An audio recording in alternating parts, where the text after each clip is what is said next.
Bote fé, Itaú. Essa é a expressão usada no anúncio da visita da cruz peregrina e do ícone de Nossa Senhora na cidade de Itaú RN. Mas por que bote fé, Itaú? Será que a micareta não plantou uma sequer semente de fé nesse povo tão descrente? Não foi anunciado que foi muito positivo esse evento e que muitos tinham saído realizados de lá?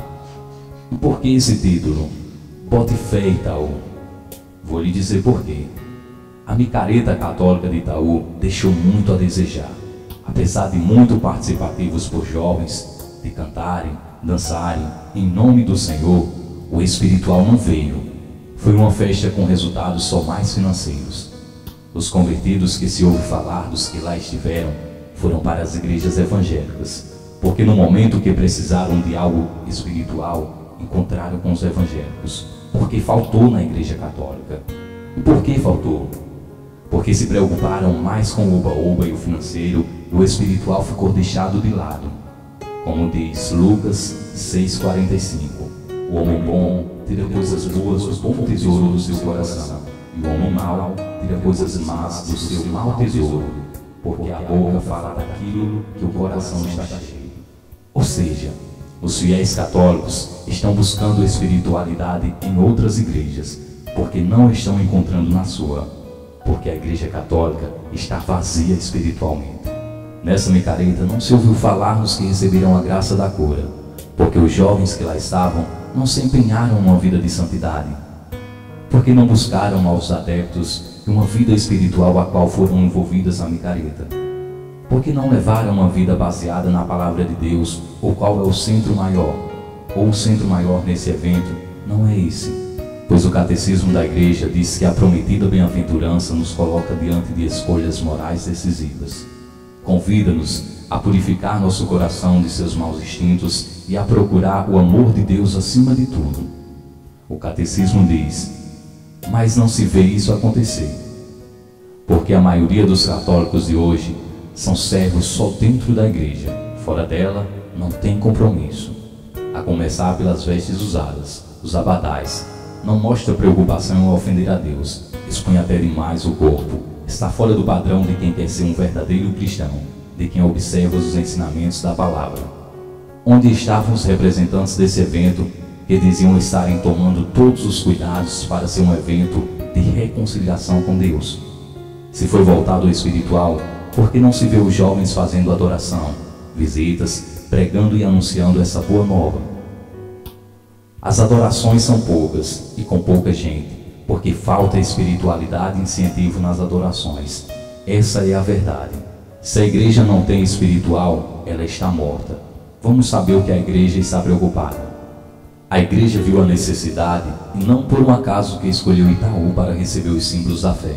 O bispo sabe do declínio da igreja católica apostólica romana em todo o país. Além de disputar fiéis com as igrejas evangélicas, que a cada dia surge uma com mais força e fervor, agora até com outra igreja católica apostólica do Brasil, e principalmente nessa região do Médio e Alto Oeste. Para se ter uma ideia, a população de Itaú no RN, segundo o IBGE, é de 5.758 habitantes, e uma média de 13 religiões na cidade. Fato preocupante, pois todas têm registro de muitos adeptos e a cada dia mais cresce, fazendo assim o número de católicos diminuir. A Igreja Católica Apostólica Romana tem feito de tudo para ver se resgata os muitos que já não fazem parte desse redil, pois os fiéis ficaram desacreditados com a maneira de muitos padres se comportarem e principalmente com a mistura de religiosidade e a profanação, implantada nas festas e eventos da igreja. Essa é a técnica usada por muitas paróquias para ver se consegue manter um número grande de pessoas na igreja, mas infelizmente o tiro está saindo pela culatra, porque não se serve a dois senhores. Veja na Bíblia, Mateus 6,24. Ninguém pode servir a dois senhores, porque ou odiará um e amará o outro, ou dedicar-se-á a um e desprezará o outro. Não podeis servir a Deus e a riqueza. Isso foi onde deu a ideia de que muitos fundassem a sua própria igreja, a seu gosto, que se encaixassem ao seu perfil, fazendo assim cada dia mais o reino se dividir. Ou seja, o valor salvífico dos atos de Jesus é deixado de lado. Por amor ao dinheiro, muitos falseiam os grandes princípios do Evangelho, manipulando a fé dos ouvintes e levam muitos ao descrédito e à ruína mundana. Não estou dizendo que todos que se afastaram ficaram desacreditados com Deus ou com a palavra de Deus, como nos diz em 2 Pedro 2, 9 e 10. É porque o Senhor sabe livrar das provações os homens piedosos e reservar os ímpios para serem castigados no dia do juízo, principalmente aqueles que correm com os desejos impuros atrás dos prazeres da carne e desprezam a autoridade. São poucos os sacerdotes que pregam e procuram viver aquilo que a palavra diz. O padre deve ser um exemplo de santidade para o seu povo, pois não são eles que representam Cristo aqui na terra, assim diz a Igreja Católica. Mas muitos deles estão longe dessa função.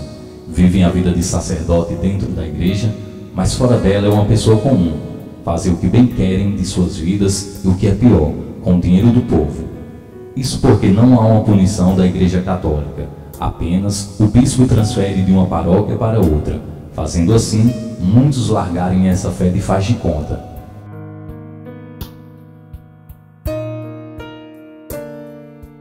Termino com palavras de meditação para os que servem ao mundo e seus prazeres. Cruz sacra sit mihi lux, non draco sit mihi dux, vade retro satana, nunquam suade mihi vana, sunt malaque libas, ipse venena biba. A cruz sagrada seja minha luz, não seja o dragão meu guia, seja Jesus. A cruz sagrada seja minha luz, não seja o dragão meu guia, não.